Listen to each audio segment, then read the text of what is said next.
Today I'm in an MMA dojo. Yes, that is me 6 years ago calling an MMA gym an MMA dojo. And what happened that day next? Changed my life completely.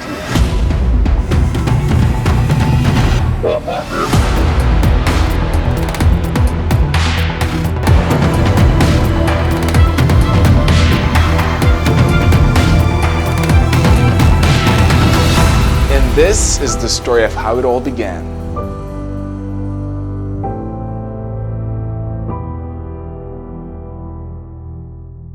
At the time I was running a professional Aikido dojo, which actually I opened when I was only 22 years old. At that moment everyone was surprised, like, how did you do it so young? But when people spoke about that to me, I didn't understand what they're talking about because I thought that's a natural thing. Now when I'm 33 years old and I'm looking back, I realize, whoa dude, 22-year-olds don't do that normally. But the fact is that I did. And that's because prior to that I worked my ass off. I lived in a martial arts school for 3 years. I trained 14 days per week. But that is a story for another day. The reason why I initially decided to film the now legendary Aikido versus MMA video, it's because first of all, I was already running the third biggest YouTube Aikido channel in the world, to a degree that I even got invited to teach international seminars. But when I was putting out my Aikido tutorials online, I would often see comments from Aikido people telling, oh, you're holding the wrist wrong. Oh, your foot is at a 64-degree angle and not 65. You should be using your pinky here more. I was getting all of these crazy comments about these tiny minuscule details, which personally I knew that don't matter because at the time I already realized Aikido is not such a great martial art for self-defense or fighting. I still didn't think that it's completely hopeless. But I was thinking, if Aikido techniques pretty much don't work at all, why are we in conflict about these small details that won't make a big enough difference anyway? But then I realized that while I understand that Aikido is not great for fighting or for self-defense, most Aikido people think that it would work brilliantly. So I thought, you know what? I'm gonna prove once and for all that it doesn't work so great. And I'm going to end the debate about Aikido's effectiveness once and for all. And that's exactly what I said at the beginning of the video. There's so many talks about Aikido being bullshito. Nobody's out there to prove it. And I decided to sacrifice a bit of myself and actually to see how it works. A lot of people ask me if I wasn't concerned about my reputation filming the video, but the truth and showing the truth was so important that I didn't even care about my reputation. I thought, you know what, my students will understand, and those who don't,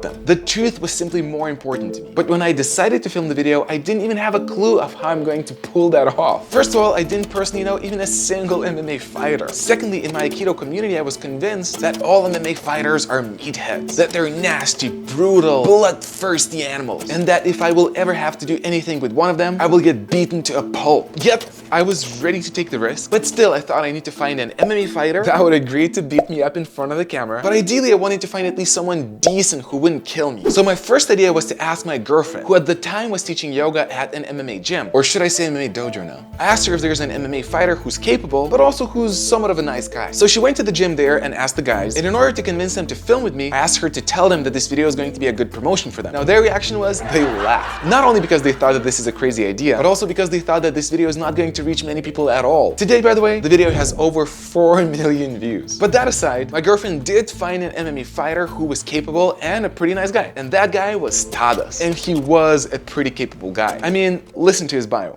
He had about 20 fights, 40 in MMA and 6 in K1 and Muay Thai. Yet when I got his number and called him, initially he didn't want to do it because he didn't understand why would I ever want to do such a thing. So he knew he will kick my ass, but he didn't understand why do I want to show that on video. I kept trying to explain to him that this is for a matter of greater good, but he still just couldn't get it. And the nice guy that he is, he just didn't want to do it for my sake. But still, I was committed to get him on board. So I invited him over for a coffee, and for a whole hour, I was convincing him that this is worth doing. Finally, at the end of the meeting, he told me, okay, Rokas, I still don't get it. Why would you want to do this? But I see you really want to do it, so okay, I'm on board. Let's do it. So I'm happy, I'm ecstatic, until the moment I need to go to the MMA gym. And then I'm preparing my stuff, and I'm thinking, man, I'm probably gonna lose a couple of teeth. I'm probably coming out with a black eye. I was expecting to get destroyed, and I accepted the fact that it's gonna happen. I was okay with it, but then I was still stressed as hell. Nevertheless, I had no doubt. So eventually I went in there, I filmed my beautiful intro with my beautiful Aikido outfit, and then I was ready to enter the ring with Tadas. Tadas had only one pair of MMA gloves, so he gave that to me. He took regular gloves, so that gives him a disadvantage, but I don't think that's gonna be trouble for him, honestly, so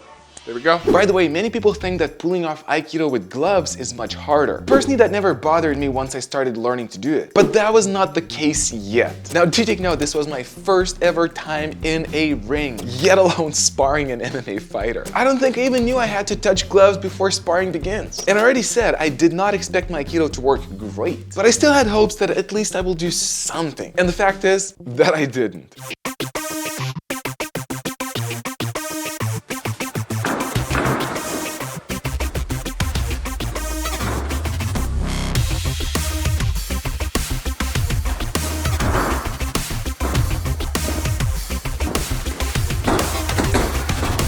Tadas was very cool about it though. He went really easy on me and he even gave me opportunities to try to pull off my Aikido, which still didn't work. But that already made me start questioning, maybe that whole narrative of MMA fighters being meatheads is just a myth. But then it was time to reveal the video to the world. Now again, I had zero hesitations to do it, but I thought, everyone is going to hate me. I thought Aikido people are going to hate me because I proved Aikido doesn't work. And I thought the MMA people are going to laugh at me because I failed and performed so miserably. Turns out I was only half right. 90% of Aikido people did hate me. But I was surprised that they didn't see this as the ultimate proof that Aikido doesn't work. But I also thought that they will admit that something is wrong with Aikido. Instead, even though I trained Aikido for 13 years, I was a live-in student for 3 of them, and I trained with some of the top instructors in the world and got their approval, all the Aikido people blamed me for failing and saying that I sucked and my Aikido sucked, but it was not Aikido's fault. So that caught me off guard. The international seminars that I was invited to teach were also cancelled for reasons they couldn't explain. And a few Aikido people who did pressure test their martial art were supportive, but what surprised me the most was that the MMA people not only did not make fun of me, they actually loved the video. At the time of the making, I didn't even realize this video was special. But then I started receiving messages that various well-known martial artists and some champions of the world were sharing my video and saying that this is a great example of showing honesty in martial arts. And I did not expect that whatsoever. Yet little did I know that from that moment, my life will change completely. You have to put a lot of pressure on the joint. I decided to spar with Tadas again in a year, so the clock was ticking. For the wrist, get the takedown. Not even a single person in my organization understood what I'm doing, and I consider these people my family.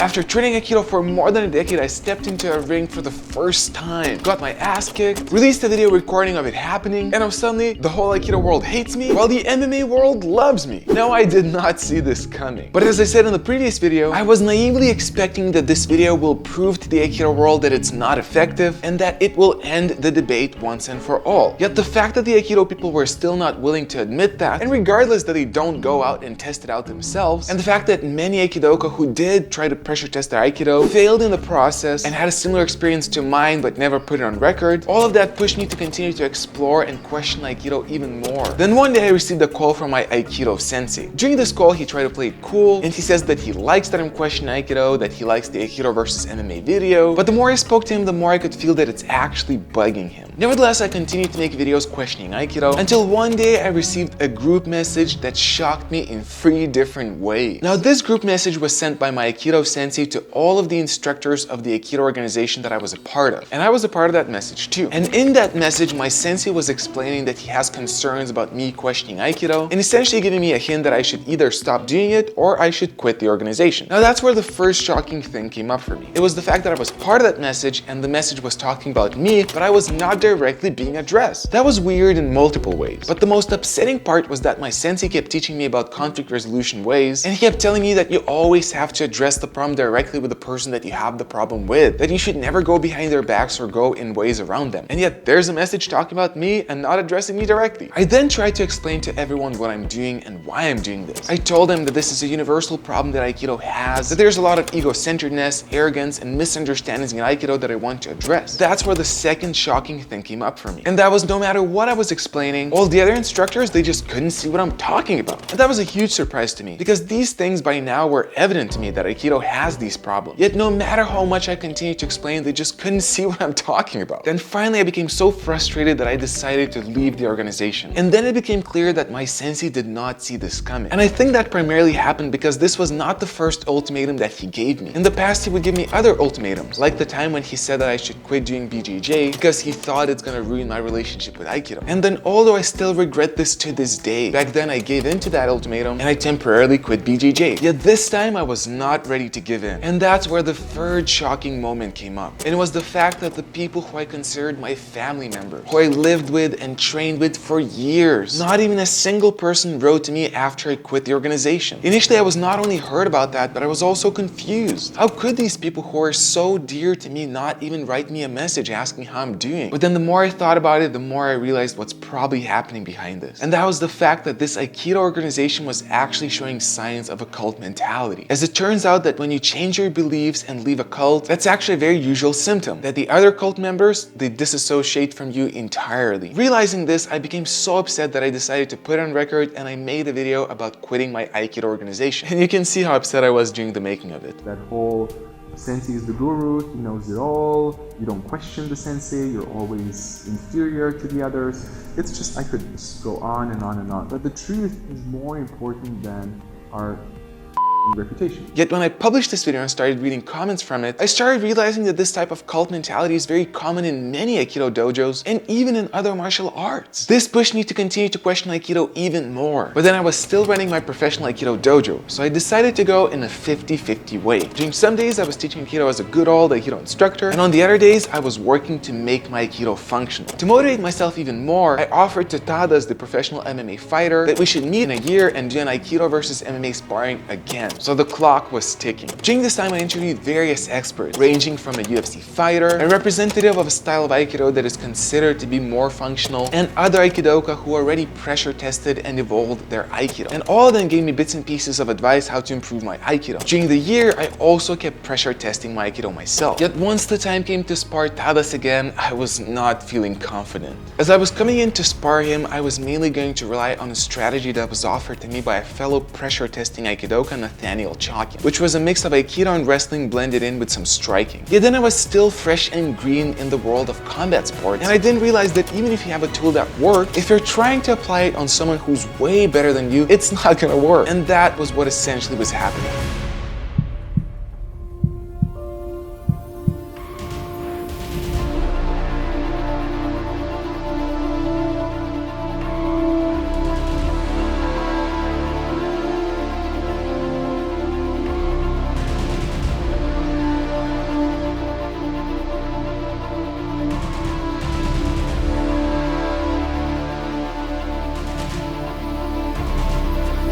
No matter how many times I tried the stuff that I learned by myself, Tadas kept shutting it down every single time. To make things worse, I was essentially trying to make a couple of things work over and over. So once Tadas saw me try it a couple of times, he already knew what to expect and he could shut me down right away. Due to the tension and stress, progressively I became more and more exhausted until eventually after 3 rounds, I decided that it's time to stop. And even though he gave me opportunities to try out my stuff, I still wasn't able to pull it off. And by the end of the experience, I was very upset with myself. Honestly, I was feeling even more down than after the first initial Aikido versus MMA video. And that's because I felt like I failed everyone. I knew that I'm still going to release this video no matter what. But then I thought everyone is gonna see that I failed and I wasn't able to make Aikido work. And even though when I released the video, a lot of people were very supportive. They were still praising me for giving it a shot, for trying to make Aikido work, for questioning it. But I was still feeling upset with myself and I felt that something is still off. And that's when I remembered a conversation I had with Matt Thornton, the founder of a global MMA and BJJ organization, Straight Blast Gym. Matt went through a very similar journey like myself, but he did it decades ago in a different martial art known as Jeet Kune Do, the martial art of Bruce Lee. And even though Bruce Lee was all about functionality, ironically many of the Jeet Kune Do schools over the years started focusing way more on traditions and much less on functionality. And once Matt saw that, he started publicly questioning Jeet Kune Do, eventually quit it, and became an expert in BJJ and MMA. During my talk with Matt, I asked him a question that I asked many many different experts, and that was how I should make my Aikido functional. Now, during my talks with the other experts, they all had a very similar suggestion. They told me that on my free time I should practice a little bit of BJJ, a little bit of boxing, and that I should gradually try to blend my Aikido with other martial arts. But that was not Matt's answer. When I asked Matt how I should make my Aikido functional, he told me that I should simply quit Aikido. Now that caught me off guard. I mean, Aikido was my livelihood. I was running a professional dojo and that was where I was getting my money from. But then Matt continued to explain his reasoning. He told me that life is short and that I already wasted so many years practicing an ineffective martial art. And if my priority is to learn fighting and self-defense, that I should immediately quit Aikido and devote myself to martial arts which are already good at fighting and self-defense. Now I could see the truth behind his words immediately. But obviously I was not ready to make such a big decision right away. But then after I finished filming the Aikido versus MMA second sparring, I couldn't stop thinking about Matt's words. And then one night when I was teaching an Aikido class, during it I started to feel like a complete imposter. Even though I made it very clear to all of my students that my Aikido is not about self-defense. And even though every time a new student walked in through my dojo doors, I would immediately tell them that this is not the place to learn self-defense or fighting. Teaching that class, I could not shake the feeling that I'm lying to my students. After finishing teaching this class, I felt so conflicted inside that I just had to go by the lake to take a walk and clear my mind. And during this walk, I asked myself what would be the best thing for me to do now. And suddenly I had a clear answer. I realized that it is time for me to close my dojo. I actually came to a conclusion that I would like to have an MMA cage fight at least once in my life.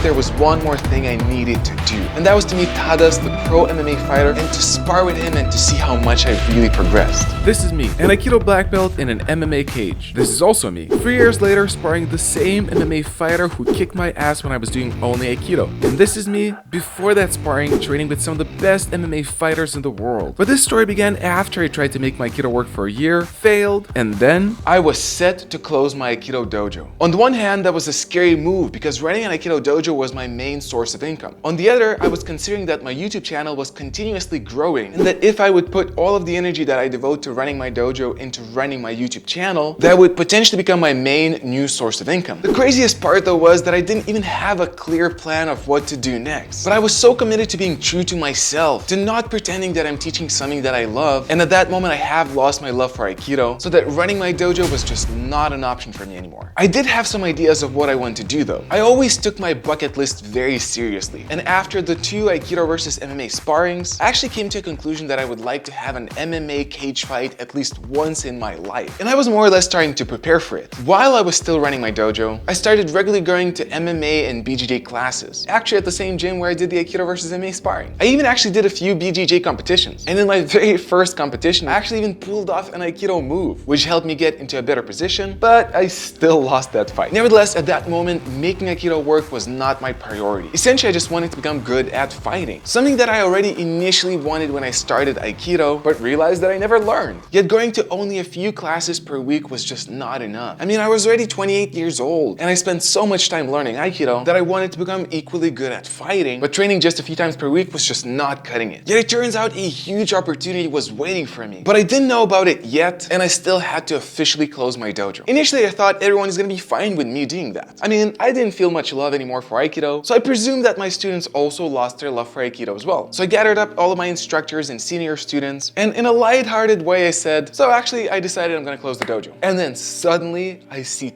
tears in most of my students' eyes. Now again, I did not see this coming. I thought they're gonna be fine with it. But it turns out Aikido and the dojo meant so much more for them than I actually realized. For many, it was a community, it was a way of life. And only then it dawned on me that I'm actually taking that away from them. And then I honestly felt really bad for doing that. But again, I had no other way to go around it. I could not have continued living a lie. So although I still went through in closing the dojo in about a month, during that time I decided to do my best to make sure that my students would have a place to continue to train at. I gave them all of my Aikido mats, I gave them the Aikido weapons, all the ornaments, I helped them find a new space. I did everything I could so they could continue to train. And although they did it for about a year, eventually, unfortunately, the project did fall apart. That made me realize how important leadership is. Because although I had a few students who were passionate, they were still not as devoted to Aikido as I was. So no matter how much my Aikido students wanted to continue to train, unfortunately, that was the end of their Aikido journey. But I couldn't focus on that too much, as I had a whole new chapter ahead in my life, and I needed to figure out what to do with it. A couple of weeks after I closed my dojo, I still didn't know what to do exactly next. But then one day I was scrolling my Instagram and I saw a post from Matt Thornton, the former Jeet Kune Do instructor turned into a high-level BJJ expert who actually encouraged me to quit Aikido to save time and learn fighting faster. In that post, he was talking about a program called Wimp to Warrior. Turns out it is a program where you devote yourself for 6 months into training MMA, going to the gym every day at 6 a.m. in the morning. And then after training 6 months, you have an MMA cage fight between each other. Now that sounded just perfect for me. It was wasting no time. It was an all or nothing path, which is very much suitable for my character. And then I would get to tick off my bucket list item, having an MMA fight in a cage. The program that Matt was talking specifically about at the time was happening in Dublin, Ireland, which was led by one of his members of organization, John Kavanagh, of whom we will still talk a bit more later. So initially I thought, okay, Ireland is not too far from my country, Lithuania. I could fly there, live there, and train. And then I asked Matt if that's a good idea. But Matt's response was, why do you want to go to Ireland?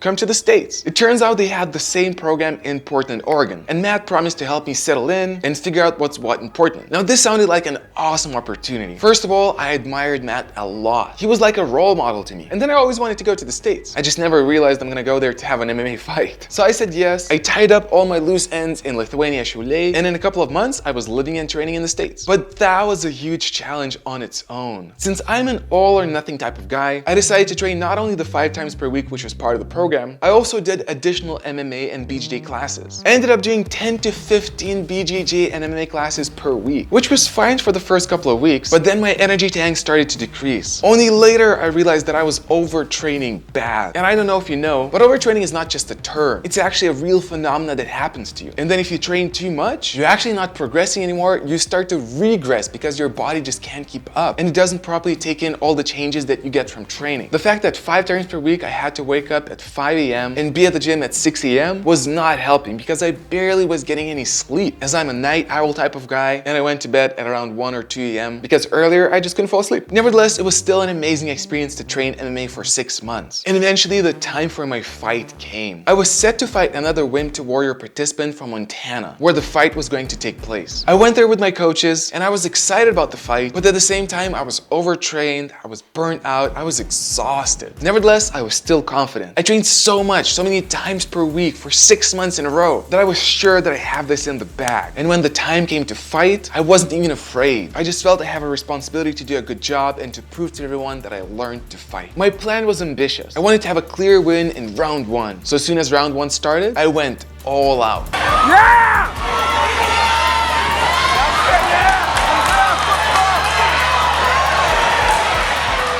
And the beginning wasn't too bad. I actually even rocked the guy. But then he had a good jaw and he stood up again. And after about a minute of striking him, I saw that he's not going down. So I thought, okay, I'm gonna go for a takedown. So I went for a takedown, I got it. And then my stupid plan was to get into side control, which did not work out for me. And as silly as I was back then, I became upset about it. I lost control of my opponent. He started getting up, he tried to take the back. And I could feel that, okay, I have good defense. He's not taking my back. But instead of defending and stepping back up, I was sitting there upset, thinking that, damn, I wasn't able to drop him. I wasn't able to get the side control. My plan didn't work out. And then while I'm thinking that, suddenly I see that he has the top position and he's striking me from the top. Then round 1 ended. And we were set to fight for 2 rounds. But after the second round, the judges decided that it's a draw. And the rules of this competition meant that if you have a draw after 2 rounds, you have a 3rd round. Now the problem was we were set to fight for 2 rounds. And we were both giving everything we can, all of our energy, everything to those 2 rounds. And then suddenly we hear that we're gonna have to fight another one. So we're both exhausted, but we stand there and we do our best. We both keep throwing strikes, throwing kicks, and neither of us is giving up. Then finally the bell rings, round 3 is over, and I'm honestly not sure, am I gonna win or not? And it turns out,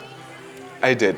It was a split decision and my opponent's arm was raised up. At the moment, I didn't feel too bad about it, primarily because my plan failed, and I felt that yes, my opponent does deserve the win. He stood there together with me all the way until the end. But when the time came to publish my fight, I actually felt really bad. One more time, I felt like I let everyone down. So with tears in my eyes, I pressed publish, then I just closed down my laptop and I went out of my hotel room. Nevertheless, I made my way back home safely, and then I checked the comments of the video, which again were extremely supportive. Despite me feeling like I let everyone down, everyone praised me for doing this, and a lot of people even thought that I should have won. But whatever happened, happened, and I decided that I need to do this again. I need to have another MMA fight. And before I went in to do the third Aikido versus MMA sparring, I had another crazy plan. Now this plan finally leads me back to John Kavanagh, whom I met while filming one of Matt Thornton's seminars. When I met John, he mentioned that he's trying to restart his YouTube channel. And then there was a moment inside me where part of me wanted to suggest and to tell John that I could visit him in Ireland, do some videos for him, but then the other side of me thought that that's stupid. Who am I to suggest that to him? But as he was walking away from our conversation, I decided, you know what?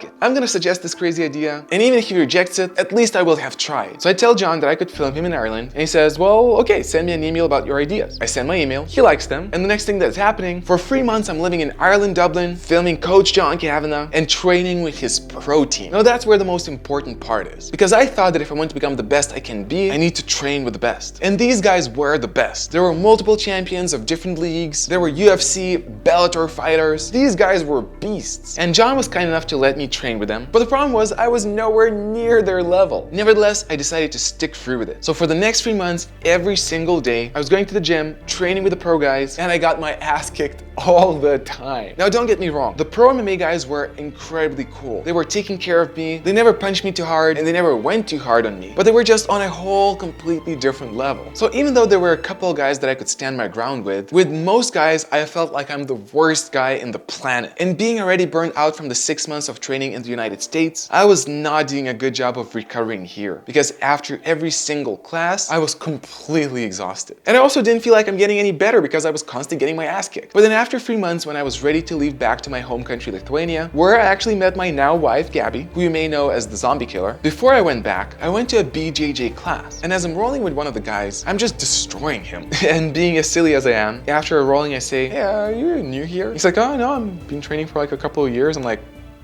oh, okay. And the next thing, I go to the pro MMA class, and there's a couple of French visiting fighters who I get to train with in a conditional sparring, and I'm dominating these guys. So at the end of the round, I go to them and I say, so you guys, you're probably like amateur fighters, right? And both of them are like, no, we had like professional 1 or 2 fights. And I'm like, what the heck is happening? But I guess what happened here was that I was training so much with guys who are better than me that I did become way better than I was before, but I just never realized because the guys were still better than me. Finally though, I'm ready to go back to my country, Lithuania, and I'm so exhausted and so tired from the essentially year of non-stop training that after training martial arts for about 15 years, pretty much always 100% on, for the first time ever I decided to make a break from martial arts. But before I did that, there was one more thing I needed to do, and that was to meet Tadas, the pro MMA fighter from the Aikido versus MMA video again, and to spar with him and to see how much I really progressed. So Tadas and I meet, and once again, I'm intimidated, I'm stressed. I still see him as this amazing fighter, who acknowledgeably, he's a really good fighter. So I'm all tensed up, but then when we start to spar, I'm actually not doing that bad. He still has the upper hand, but he's not dominating anymore, and I'm fighting back. Then we do a grappling round, and as one of Tadas' coaches says, I actually had the upper hand there. And then finally, we decide to have a boxing round, but this time go harder. Now I'm super stressed. I don't know how hard we will go, and I don't know what's gonna happen, but I still decide to commit and go for it. And then it turns out, I do great. Now that was a huge win for me, to see how much I progressed from the skinny, pale guy who only knew Aikido and who got completely dominated in the MMA ring to a guy who can actually stand up to a pro fighter. I still had a lot to learn, and I even didn't pull off any Aikido in the third Aikido versus MMA sparring. I didn't even want to try to pull off Aikido in MMA anymore. But then sometimes you have plans, and then life has plans for you. The story starts when I closed my Aikido Dojo, sparred the pro MMA fighter again who kicked my ass 2 years ago, and did well. I felt like my martial arts journey is complete. On top of that, I was burnt out from training. I mean, I'd been doing martial arts for over 15 years, and not even once during those years I took a break. Out of those 15 years, for 3 years I was a live-in student, for 7 years I was running a professional dojo, which had a huge toll on me. And on top of it all, for the past year, I've been training like a professional MMA fighter, even though I was a complete amateur. I was burnt out, and not only did I feel that I need a break from martial arts, I didn't feel inspired to train whatsoever, let alone to try to make my Aikido work. As a result, I wasn't training martial arts for almost a year entirely, and I wasn't even sure if I'm coming back anytime soon. But then I met Sergey Masloboyev, a multiple times kickboxing world champion, and recently a Glory K1 champion. Sergey was looking for someone to coach him on YouTube, and in order to express his gratitude, he helped me film some content for me too. I always wanted to try to spar spar a world champion. And so I asked if we could do it on record with Sergey, which we did. And for the whole 3 rounds, I felt like a mouse being played with by a cat.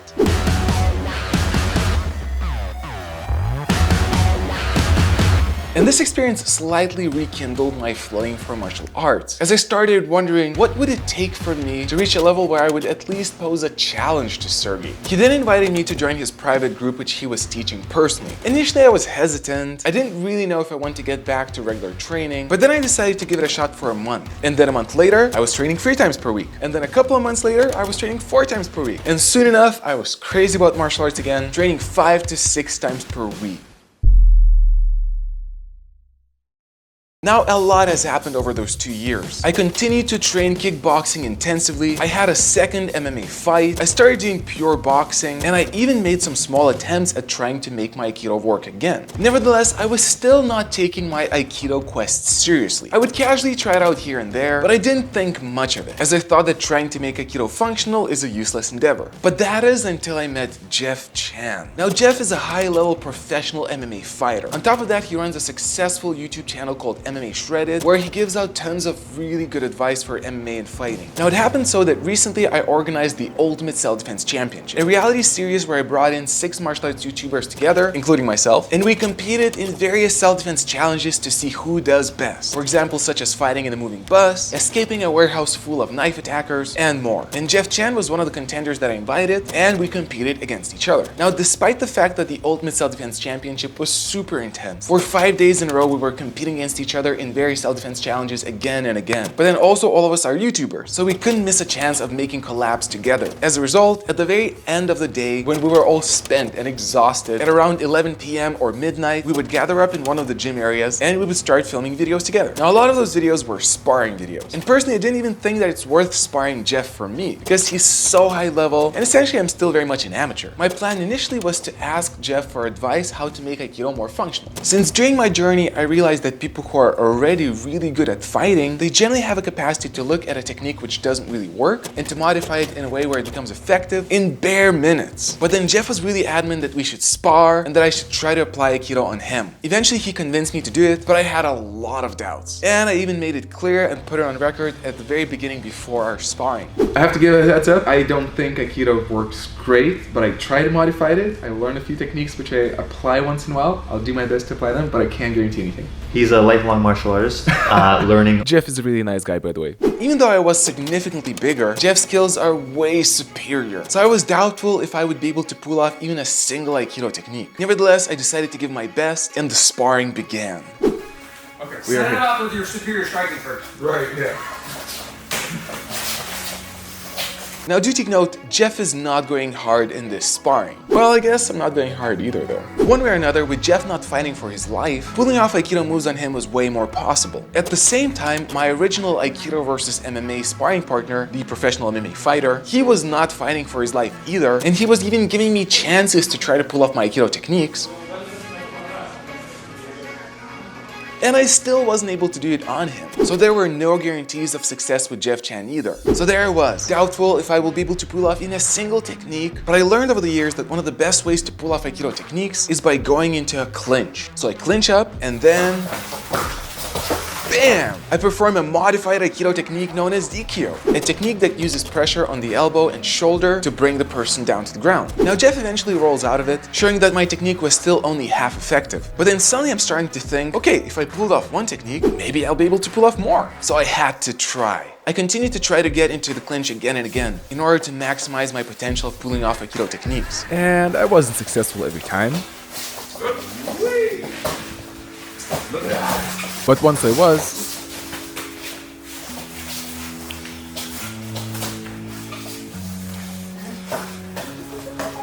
I almost pulled off a modified Kaitanage technique. But then Jeff defended it and the show kept going on.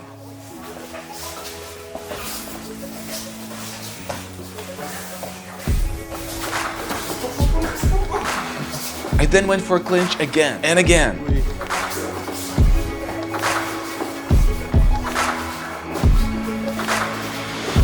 And then I pulled off another Aikido technique known as Koregashi.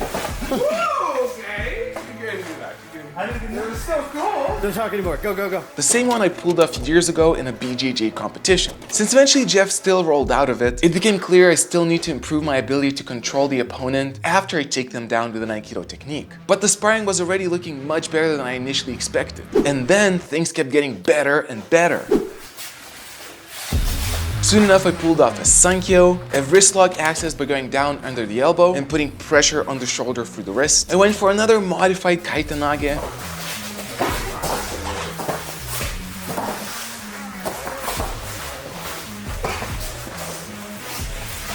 And then did another Kotegaeshi. And another Ikkyo.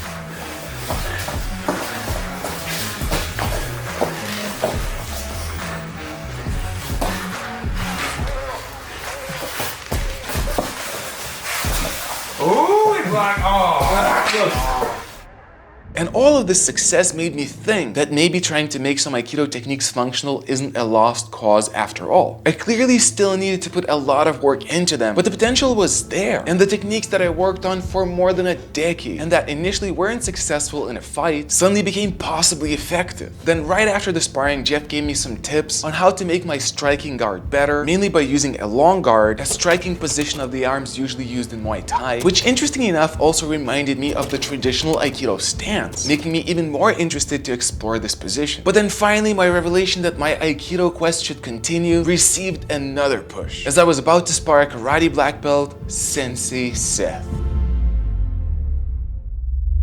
This is the karate black belt, and I'm an Aikido black belt. And we were about to find out if I can pull off my Aikido against karate.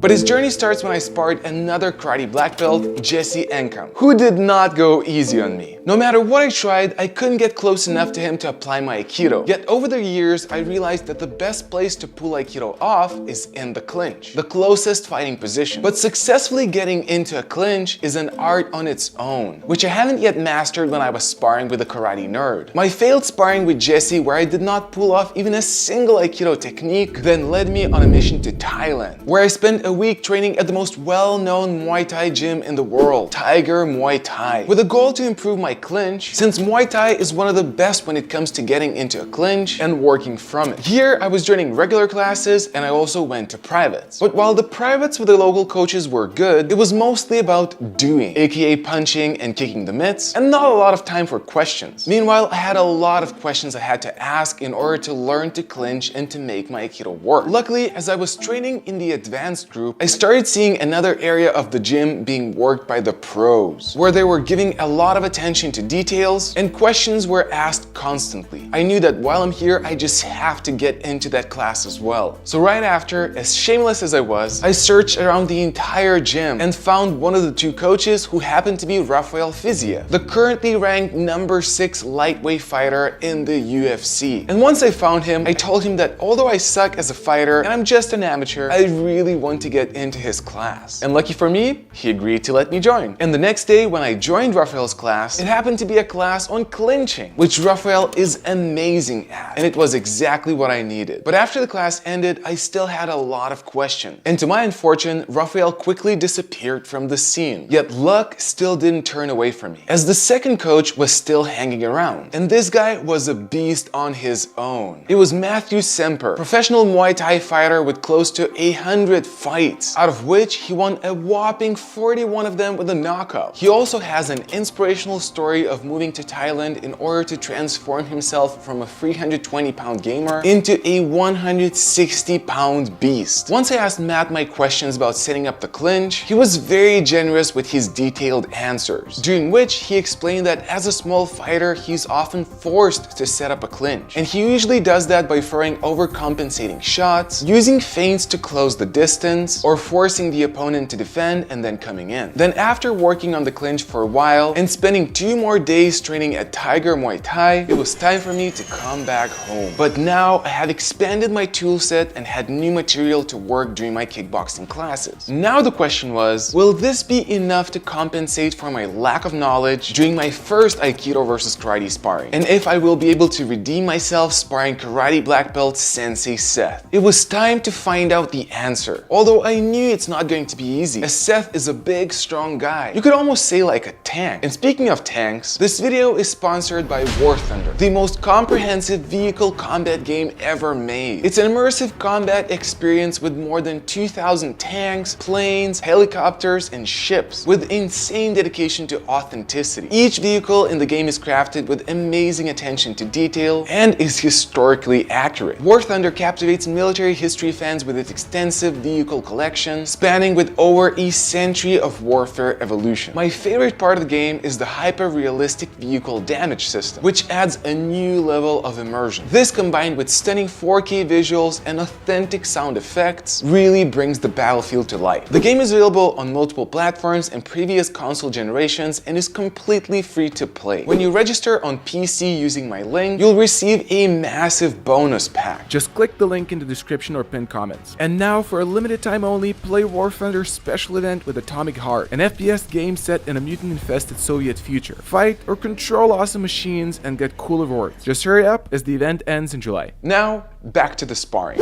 Oh, this is gonna be fun. My first success with a clinch came earlier than I expected. After Seth threw a high kick, I used the opportunity to successfully enter into the clinch. At the same time, it wasn't really a fair entry, as Seth clearly pulled his kick. So let's not count this one. As expected from a karateka, Seth was great at keeping his distance. And although we were going light, he wasn't giving up by letting me enter for free. Then I used some striking to set up and enter into a clinch, where Seth was kind enough to give me some space to work on my Aikido. But although I was working on a wrist takedown, he still decided to sneak in a hip toss, which I managed to defend. He's strong. While I was looking for a new Aikido takedown move, Seth kindly showed some of the strikes he would use on me. But then I finally found a way to enter into an Aikido technique called Ikkyo. Yet, Seth was not impressed by it. And although I tried to switch it into another technique, Seth still defended it, reminding me that size difference does matter a lot, as I was able to pull off these movements on smaller opponents. But then I entered to try to do a third Aikido technique, which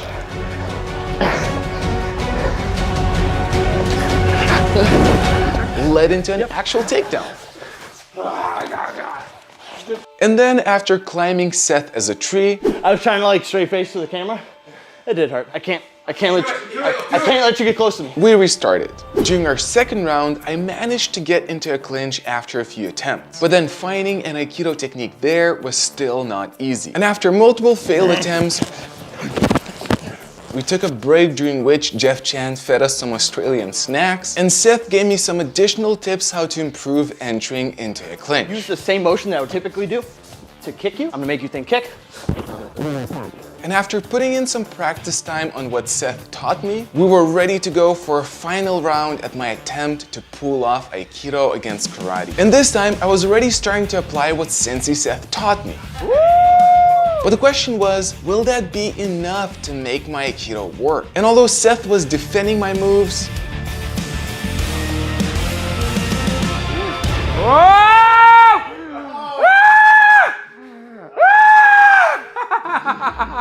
No Tim Tams for you. If I would, I'm just gonna say this on the record. If I wouldn't have fallen down, you would have worked harder. You know. Yeah. He's the most humble guy.